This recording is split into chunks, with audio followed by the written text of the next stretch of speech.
acercarse, bienvenidos aquellos que hoy vienen por primera vez. Bienvenidos a la iglesia del Señor Jesucristo, no a un museo de santos, sino a un hospital de pecadores.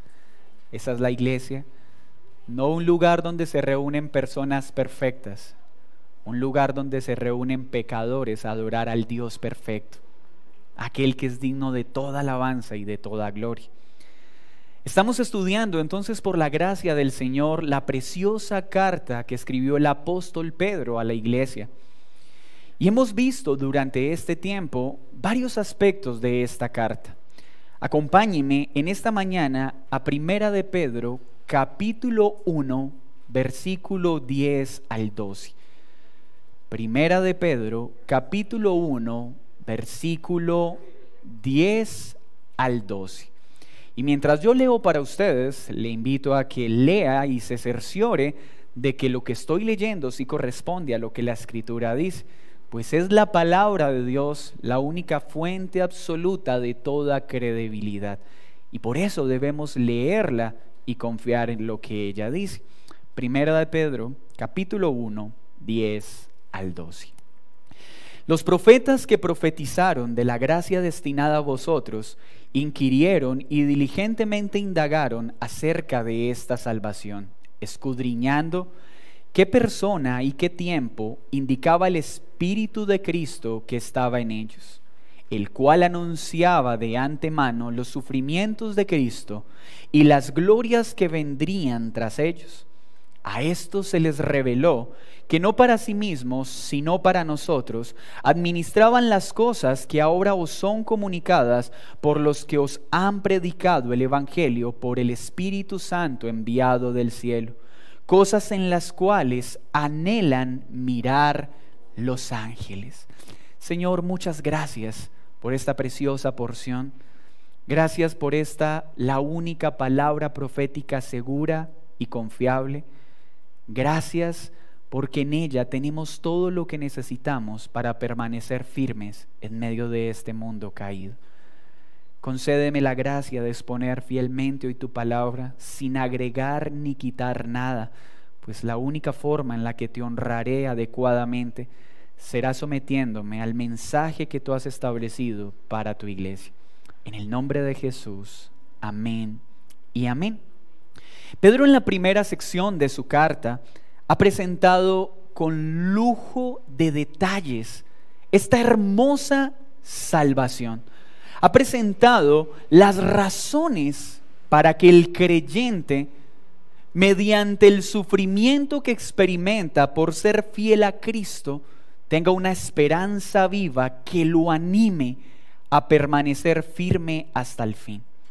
Completamente seguro de que la salvación gloriosa que se nos ha dado, que ha sido entregada por gracia mediante la fe, nos asistirá hasta el final. Recuerden que esta carta fue escrita con un interés particular: traer ánimo y consuelo a los creyentes que sufren por ser fieles a Cristo. Hemos aprendido que el sufrimiento no solo es inevitable, sino absolutamente necesario. Como lo vimos en los versículos del 6 a 9 el domingo anterior, Pedro llama a la iglesia, llama a cada creyente a gozarse en esta incorruptible, incontaminada e inmarchitable salvación, al entender que toda aflicción es temporal y es un medio provisto por Dios para refinar nuestra fe. Pues como lo aprendimos, el oro se prueba con el fuego, es refinado con el fuego, y la fe del creyente con el fuego de la prueba. Así que toda prueba es inevitable, es necesaria, pero es útil para el creyente. Y Dios ha provisto todo lo necesario para permanecer firmes en medio de los momentos de sufrimiento. Y en algo que se ha concentrado Pedro es en animar al creyente que sufre por ser fiel a su palabra a mirar esa preciosa salvación que nos ha sido dada. En la porción de hoy, Pedro termina de argumentar cuán segura sufrida y gloriosa es esta salvación que el creyente ha recibido. Ahora piense conmigo en lo siguiente. Hay innumerables obras de arte que son dignas de ser admiradas por los hombres. Tenemos las 7 maravillas. Tenemos muchas otras más que pelean por la 8ª posición. Innumerables pinturas y esculturas cuyo valor supera las riquezas de todos los habitantes de esta ciudad. También tenemos la creación misma que supera con creces la más bella de las obras creadas por el hombre. Pero, ¿se imagina usted una obra que sea tan gloriosa que no solo cause la admiración de los hombres, sino también de los ángeles? Una obra que paralice el tráfico no solo en la tierra, sino también en el cielo. Pues de acuerdo con la enseñanza de Pedro y también con la de Pablo en Efesios, la salvación es una obra tan gloriosa que no solo los hombres se maravillan con ella, sino los ángeles mismos la admiran. Así pues, la salvación es el tesoro más precioso que tiene el cristiano, pero a su vez el menos valorado de todos. El título de esta enseñanza es Una sufrida y gloriosa salvación. Y veremos 3 aspectos puntuales en esta porción. Una sufrida y gloriosa salvación anunciada y estudiada por los profetas. 2, administrada por el Espíritu Santo mediante la predicación del Evangelio. Y 3, admirada por los ángeles. Dice el apóstol Pedro entonces en el verso 10, los profetas que profetizaron de la gracia destinada a vosotros inquirieron y diligentemente indagaron acerca de esta salvación. Los profetas fueron hombres escogidos por Dios para comunicar al pueblo la voluntad de Dios y llamarlos a arrepentimiento cuando se alejaban de lo que Dios había establecido. Dentro de todas las responsabilidades que tenían asignadas, había una que tenía especial valor: anunciar la gracia que Dios había destinado a los creyentes. Era tal la gloria de esta gracia que, dice Pedro, se ocuparon de estudiarla con diligencia. Es claro por la Escritura que los profetas no tenían una comprensión inmediata y plena de lo que Dios les anunciaba, pero en lugar de quedarse con los brazos cruzados, diligentemente estudiaban cada palabra que el Señor comunicaba a través de ellos. Aunque muchos temas captaron la atención de los profetas, ningún tema, según relata la Escritura, causó tal interés en ellos como el tema de nuestra salvación. ¿Y de cuáles profetas está hablando Pedro? Lucas se refiere a ellos en su evangelio cuando registra la conversación entre Jesús y los discípulos que iban camino a Emaús. Mire lo que dice Lucas 24, 26 al 27. ¿No era necesario que el Cristo padeciera estas cosas y que entrara en su gloria? Tras lo cual Lucas agrega: y comenzando con Moisés y siguiendo por todos los profetas, les declaraba en todas las Escrituras lo que él decía. ¿De cuáles profetas entonces está hablando Pedro? De los mismos profetas que citó Lucas en palabras de Jesús. Desde Moisés hasta Malaquías, todos los profetas hablaron del glorioso Mesías que vendría a salvar a un pueblo pecador. Ese es el tema central de toda la Escritura, desde Génesis hasta Apocalipsis: la preciosa obra redentora de nuestro Señor Jesucristo. ¿Y qué hicieron estos profetas? Dice Pedro, se ocuparon de escudriñar qué personas, qué circunstancias, qué tiempo indicaba el Espíritu de Cristo que estaba en ellos. Los profetas sabían que el Mesías vendría, pero no sabían cuándo aparecería o cuál sería la circunstancia de su aparición. Por eso dedicaron gran tiempo a estudiar cuándo y cómo sería el advenimiento del Mesías. Imagínese usted por un momento esto. Estos hombres que servían fielmente a Dios fueron usados para comunicar la hermosura de la salvación y la obra del Mesías. ¿Se imagina la admiración que causó en ellos? Es por eso que Pedro relata que se dedicaron a estudiar y a entender en qué consistía esa salvación.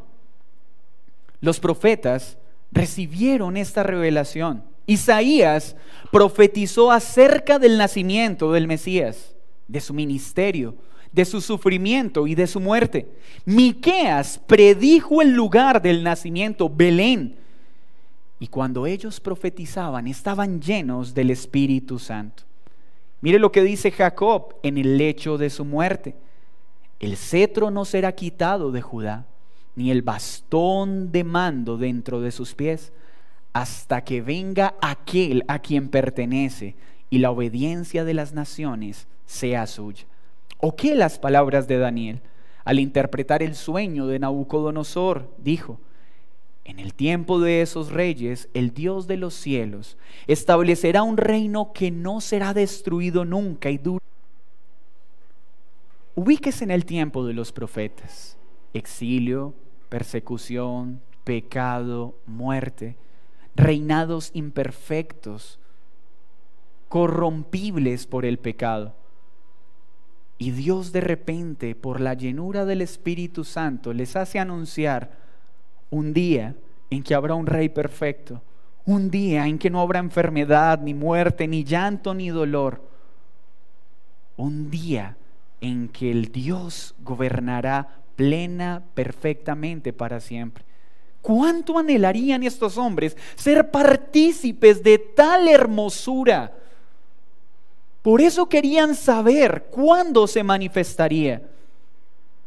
Dice el texto que por medio de su Santo Espíritu, Cristo dirigió a los profetas, mostrando así su perfecta operación, tanto en el Antiguo como en el Nuevo Testamento.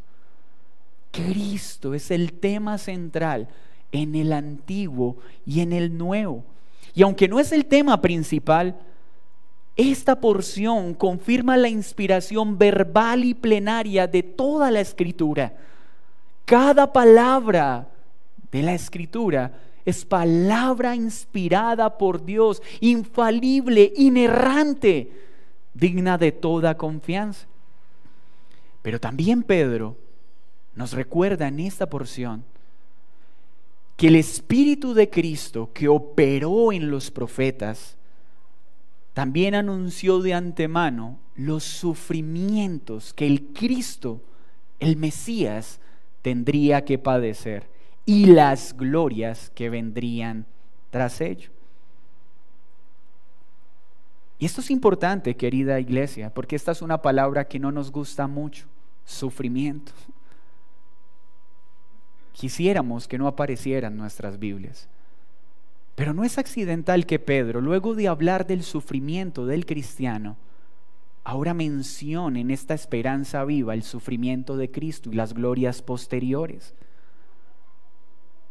Pues estos sufrimientos eran necesarios para poder otorgar esta gloriosa salvación de la que Pedro ha hablado y todas las glorias que vinieron por causa de su muerte y de su resurrección.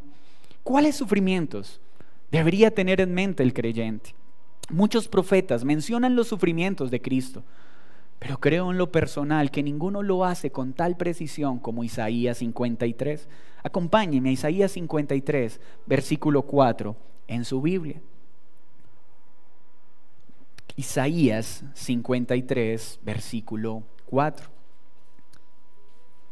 Ciertamente llevó Él nuestras enfermedades y sufrió nuestros dolores, y nosotros le tuvimos por azotado, por herido de Dios y abatido. Mas Él herido fue por nuestras rebeliones, molido por nuestros pecados. El castigo de nuestra paz fue sobre Él, y por su llaga fuimos nosotros curados. Todos nosotros nos descarriamos como ovejas, cada cual se apartó por su camino, mas Jehová cargó en él el pecado de todos nosotros. Angustiado él y afligido, no abrió su boca. Como cordero fue llevado al matadero, y como oveja delante de sus trasquiladores, enmudeció y no abrió su boca. Por cárcel y por juicio fue quitado, y su generación, ¿quién la contará? Porque fue cortado de la tierra de los vivientes, y por la rebelión de mi pueblo fue herido. Y se dispuso con los impíos su sepultura, mas con los ricos fue en su muerte, aunque nunca hizo maldad, ni hubo engaño en su boca. Con todo esto, Jehová quiso quebrantarlo, sujetándolo a padecimiento. Cuando haya puesto su vida en expiación por el pecado, verá linaje, vivirá por largos días, y la voluntad de Jehová será en su mano prosperada. Verá el fruto de su aflicción de su alma y quedará satisfecho. ¡Wow! ¿Se imagina lo que experimentó Isaías mientras anunciaba estas palabras? El Mesías sufriría, sería afligido para poder otorgar salvación al pueblo de Dios. El salmista también lo dice en el Salmo 22:7. Todos los que me ven me escarnecen, estiran la boca, menean la cabeza diciendo: se encomendó a Jehová, líbrele él. Fue despreciado. Pero estos horrendos sufrimientos eran necesarios. Y qué importante que Pedro lo traiga a la mente de la iglesia, luego de decirles: iglesia, vendrán momentos de aflicción por ser fieles a Cristo. ¿Y por qué Pedro hará esto? Por una razón importante. Aunque el creyente pueda afrontar terribles sufrimientos en este mundo por ser fiel a Cristo, ninguno de ellos se asemejará en lo más mínimo al sufrimiento de Cristo para salvar a pecadores como nosotros. Ningún sufrimiento igual a lo que Cristo vivió para salvar a su pueblo. Estos horrendos sufrimientos eran necesarios para librarnos del más terrible mal, la condenación eterna. Y era necesario que el Mesías lo sufriera, pero también anunció que después de estos sufrimientos vendrían grandes glorias. Así que cuando leemos las palabras del profeta Isaías, la iglesia podría decir: si Cristo sufrió por mí para salvarme, que no lo merecía, ¿cómo no sufrir por aquel que merece todo de nosotros? Y ojo, que Pedro está animando al creyente que sufre por ser fiel a Cristo. No le está diciendo al creyente: busca sufrimiento. Porque hoy pareciera que algunos creen que el cristianismo nos llama a inmolarnos, a buscar sufrimiento sin necesidad. Eso no nos hace más piedosos, eso nos hace torpes y muestra claramente un desconocimiento de la Escritura. Nosotros no buscamos sufrir, nosotros afrontamos el sufrimiento cuando viene por nuestra fidelidad a Cristo. Son dos cosas muy distintas. Y si Cristo sufrió para salvarte a ti y a mí, que no lo merecemos, ¿no merece Él todo de nosotros? ¿Y cuáles glorias obtuvo con tan horrendo sufrimiento? Es importante ver que el griego allí está en plural, glorias, porque no es una sola. Las glorias obtenidas por nuestro precioso Señor Jesucristo mediante este horrendo sufrimiento lo vemos en la gloria de la resurrección de Jesús, la gloria de su ascensión, la gloria de su segunda venida. Este momento de terrible sufrimiento trajo la gloriosa victoria de nuestro Salvador sobre el poder del pecado, sobre la culpa del pecado y sobre la condenación eterna. ese terrible sufrimiento, humilló públicamente a Satanás y a todos los ángeles caídos que le servían. Ese horrendo sufrimiento padecido en la cruz es la causa por la que hoy ya no somos llamados pecadores, enemigos, sino hijos de Dios. Pero no solo venció la muerte, no solo venció a Satanás, sino que está sentado a la diestra de Dios con poder, reinando con toda autoridad, asegurando la salvación de su pueblo redimido por gracia, intercediendo todos los días por nosotros, cuidando de lo que más ama, su esposa, la iglesia. ¿Cuánto estudiaron los profetas esta salvación? La pregunta es, ellos ocuparon bastante tiempo estudiando un hecho futuro. Y tú y yo, que ya hemos recibido esta gloriosa salvación, ¿cuánto tiempo invertimos inquiriendo y estudiando acerca de esta gloriosa salvación? Porque entre más tiempo pasaran nuestros ojos meditando en esta gloriosa herencia incorruptible, menos tiempo tendríamos para sufrir por las cosas triviales de este mundo caído. Cuando empezamos a sufrir por los males temporales de este mundo, solo estamos experimentando la evidencia de que nuestros ojos han dejado de mirar esta salvación tan grande. El sufrimiento es inevitable, pero sí podemos evitar que el sufrimiento se enseñoree de nuestros corazones. ¿Cómo? Contemplando esta gloriosa herencia por gracia, incorruptible e inmarchitable, obtenida con los más horrendos sufrimientos por el Mesías, Jesucristo. Pero también dice esta porción que fue administrada por el Espíritu Santo en nuestro tiempo mediante el Evangelio. Mire lo que dice el versículo 12 para ver el segundo punto. Analizada, estudiada por los profetas, anunciado el sufrimiento, pero anunciada la gloria que vendría por este sufrimiento. Dice el versículo 12, a esto se les reveló que no para sí mismos, sino para nosotros. Administraban las cosas que ahora os son anunciadas por los que os han predicado el Evangelio por el Espíritu Santo enviado del cielo. Mis hermanos, esta gloriosa y sufrida salvación es administrada por el Espíritu Santo mediante la predicación del Evangelio. No hay otra forma de administrarla.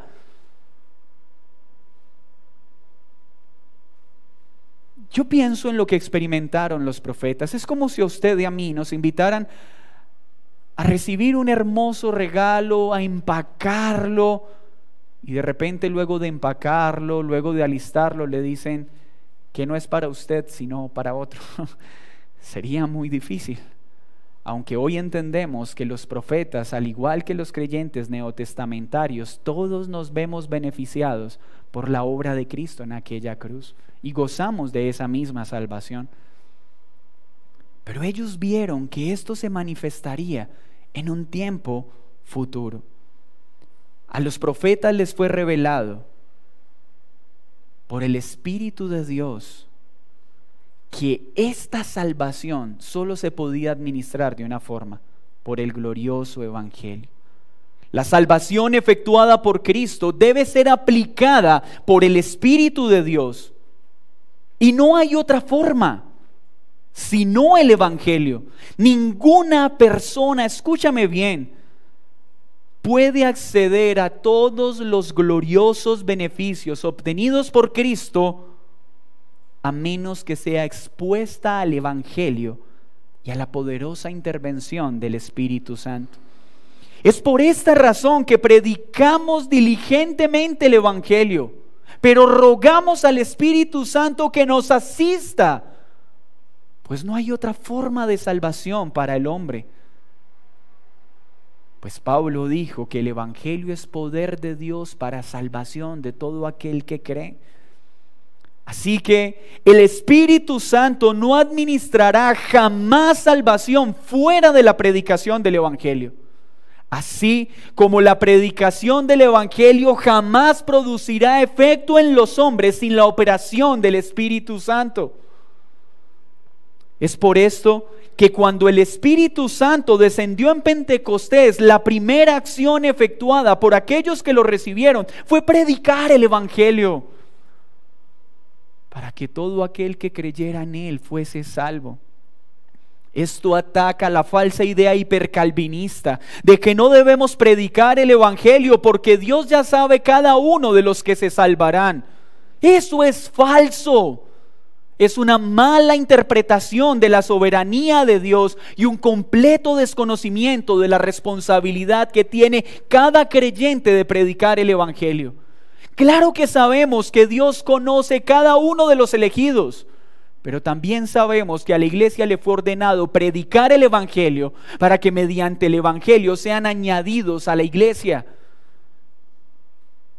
Y también sabemos que a menos que el Espíritu Santo opere en esta labor, no habrán muertos que sean traídos a la vida. ¡Qué gran salvación! Pero solo puede ser administrada por el Espíritu de Dios mediante el Evangelio. Así que cualquier obra en este tiempo que diga es del Espíritu, pero no tiene Evangelio, no es del Espíritu de Dios. Pues el Espíritu de Dios obra para vida de los muertos mediante el Evangelio. Pero también, ¿qué nos dice Pedro? Terminando de consolidar esta certeza de esta gloriosa salvación, que es tan hermosa, que es tan preciosa, que es admirada por los mismos ángeles. Es tan preciosa esta salvación que los seres celestes, que no deben ser adorados por el hombre, que no son omniscientes, se asombran y crecen en conocimiento cuando un pecador que merece la muerte es salvado mediante el Evangelio de nuestro Señor Jesucristo. ¿Usted está entendiendo esto? Cuando un pecador que merece la muerte, al escuchar el Evangelio, es trasladado de las tinieblas a la luz, los ángeles se admiran. Dios sabe quiénes son los elegidos, los ángeles no. Y al igual que nosotros se maravillan cuando un pecador es salvo por gracia. Ellos tienen la misma expectativa que nosotros tenemos cuando predicamos el Evangelio. ¿Será que va a creer? Pero es que es tan duro, pero yo no creo que éste crea. De repente vemos cómo la obra sobrenatural de Dios salva a ese pecador y decimos: wow, qué grande eres, Señor, al salvar un corazón como este. Esa misma admiración, esa misma alegría que nos va a ver cómo un pecador es traído a la vida, es la misma admiración que sienten los ángeles. ¿Qué otra cosa tiene entonces tal belleza que los mismos ángeles la admiran? Los ángeles, dice la Escritura, anhelan contemplar esas cosas. Esos ángeles que rodean el trono de Dios, los mensajeros que Dios envía para ayudar a los redimidos, se gozan cuando un pecador se arrepiente. Sin embargo, su conocimiento de la salvación es incompleto. Por eso siguen aprendiendo cada día a través de la iglesia. ¡Wow! ¡Qué gran responsabilidad ha sido dada a la iglesia! Por la iglesia, los ángeles mismos crecen en conocimiento. Los creyentes modernos quieren admirar milagros, milagros económicos, milagros físicos, y en un sentido no está mal. Pero ninguno de esos milagros se compara con la belleza de la salvación obrada en un pecador por el Espíritu Santo. Escúchame, amado creyente. Tal vez tú no has experimentado un milagro físico o económico. No importa. Alégrate del mayor milagro de todos, el perdón de tus pecados y la vida eterna. Pues los ángeles mismos se maravillaron cuando tú y yo fuimos salvos por gracia. ¿Te das cuenta de cuán hermoso es este tesoro? ¿De cuán gloriosa es esta herencia? Pero te das cuenta con la facilidad que la menospreciamos. Es maravilloso ver en la Escritura que nos narra que un hombre vendió todo para obtener la perla de gran precio. Y nosotros que tenemos la perla de gran precio, la menospreciamos por tratar de obtener el plato de lentejas.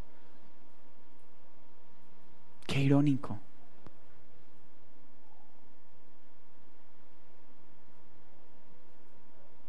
¿Quieres ver el poder de Dios en todo su esplendor? No hay una manifestación más gloriosa de su poder que aquel momento en que un pecador como tú y como yo somos salvos por su gracia.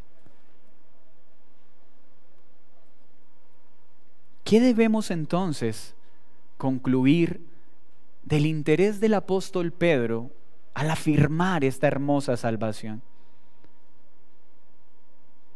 Podemos ver en las palabras de Pedro la enorme necesidad que tiene la iglesia de ser agradecida por la salvación tan grande, la cual fue anunciada por los profetas, efectuada por Cristo y aplicada por el Espíritu Santo. Esta salvación requirió el más horrendo sufrimiento de Jesucristo, pero produjo las más gloriosas riquezas espirituales en Cristo Jesús para un pueblo pecador como nosotros. ¡Qué horrendo sufrimiento experimentó nuestro Salvador! Pero cuán gloriosas gracias hemos obtenido por el precio que Él pagó. Y la iglesia debería entonces pensar en esto. Si Cristo dio su vida afrontando los más terribles sufrimientos para darnos una salvación tan grande, ¿qué podemos rehusar de nuestra vida por amor al que nos salvó? ¿Qué sufrimiento podríamos rehusarnos a vivir por amor a su nombre? ¿Cómo cambiaría nuestra vida práctica? ¿Cómo afectaría esto la vida del misionero?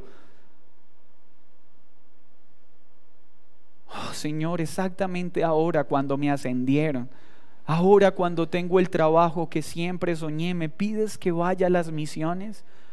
Dejar mi comodidad anhelada para ir a servir en ese alejado lugar.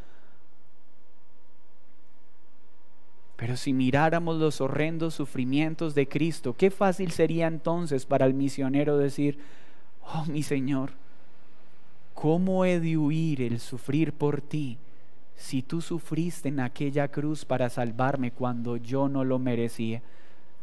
¿Cómo no sufrir por ser fiel a ti? ¿Qué otra muestra de amor puedo darle a aquel que me amó sin yo merecerlo, si no es darte todo lo que soy? ¿Cómo cambiaría nuestra relación con el pecado? Ay, Señor, pero es que si no acepto la oferta engañosa de mi jefe, me van a echar y tendré que sufrir hambre. Pues si vieras esta preciosa salvación, podrás decir con alegría: Señor, así perdiere mi trabajo, sufriré por ser fiel a ti. Pues tú no escatimaste nada en tu vida por amor a mí.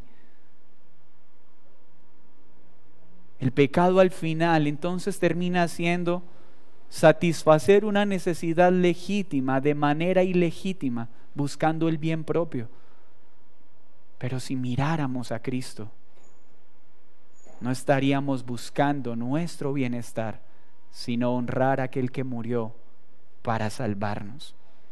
Si Cristo ha dado su vida por ti, no rehuses nada en tu vida por Él. No prefieras tu comodidad que su gloria. No prefieras tu bienestar que la honra que Él merece. También recordamos, gracias a las palabras del apóstol Pedro, que esta gloriosa salvación, que es aplicada y efectuada mediante la predicación del Evangelio, ha sido comisionada a la iglesia, y es una tarea que no podemos ignorar. El Espíritu Santo sigue obrando hoy más que nunca, pero Él ha determinado obrar mediante la predicación del Evangelio, no mediante espectáculos circenses que no transforman a nadie, sino mediante la fiel predicación del Evangelio. Así que necesitamos predicar a Cristo con diligencia, pues una iglesia llena del Espíritu Santo es una iglesia llena de la predicación del Evangelio. No de sensaciones y de emocionalismos, de una vida cimentada en el Evangelio. Pero tal vez tú, mi amigo o mi amiga, sigues buscando a Dios para tener un milagro, tal vez en tu salud, tal vez en tu economía, pero déjame enseñarte algo. Lo estás buscando por las razones menos importantes. No hay un milagro más importante para tu vida que la salvación de tu alma. Pues aunque Dios puede restaurar tus finanzas, aunque puede restaurar tu salud, ¿de qué serviría prosperar y estar sano para irme al infierno? Así que nuestra meta no es la sanidad, nuestra meta no es la prosperidad económica. La meta de nuestra fe es la salvación. Y esta solo se obtiene en Cristo mediante el Evangelio. Mi amigo y mi amiga, no pierdas un día más.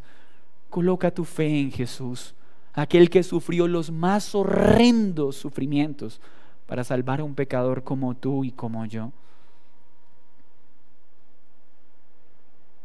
No te dejes deslumbrar más por los placeres momentáneos de este mundo, por la comodidad temporal de esta vida pasajera, pues somos peregrinos en este mundo. Yéndonos muy bien, viviremos 80, 90 años en esta tierra, pero eso no se compara nada con la eternidad. Y solo Cristo puede salvar tu alma del más terrible sufrimiento, la condenación eterna. Ve a Cristo, que Él perdona pecados y salva pecadores como tú y como yo. Qué gloriosa salvación, qué gloriosa herencia. Ay, mi creyente, no hay ninguna razón para sentirnos pobres cuando sentimos y sabemos que tenemos la más grande riqueza. Es una riqueza espiritual que nadie puede quitar, nadie puede dañar, nadie puede mancillar, y es la vida eterna, la cual no se compra con dinero y se obtiene por gracia mediante la fe. Pero también cuánta vergüenza debemos sentir delante del Señor por la facilidad con la que dejamos de mirar esa preciosa salvación, con la facilidad de que pensamos que nuestro sufrimiento es más importante que el sufrimiento que Él vivió en la cruz. Pues cuando pecamos por temor a sufrir, estamos diciendo: Señor, mi sufrimiento es peor que el tuyo. ¿Y esto será posible?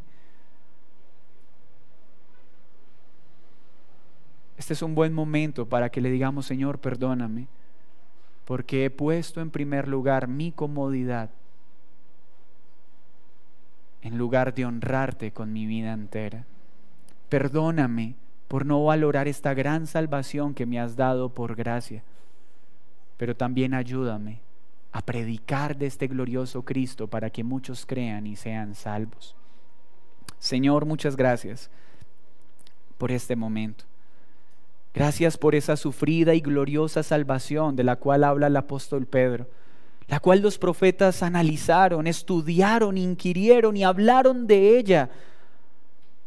Expusieron los sufrimientos y las glorias que vendrían en ti, mi Jesús. Una gloriosa salvación que solo es administrada por el Espíritu Santo de Dios mediante la predicación del Evangelio. Una salvación tan gloriosa que los ángeles mismos admiran. Que nuestro corazón, que nuestros ojos nunca dejen de maravillarse por esta herencia incorruptible e inmarchitable. Perdona nuestra ingratitud. Perdona nuestro exceso de amor propio, pues nada en nuestra vida debemos rehusarte. Si tú diste tu vida completamente en favor nuestro, pues nosotros también daremos nuestra vida completamente en honor a tu nombre. Gracias, Espíritu de Dios, por aplicar esta salvación a nuestros corazones. Gracias, Cristo, por sufrir, pero por resucitar para darnos vida. Y gracias, Padre, por habernos escogido desde antes de la fundación de todas las cosas. En el nombre de Jesús. Amén y amén. Vamos a prepararnos.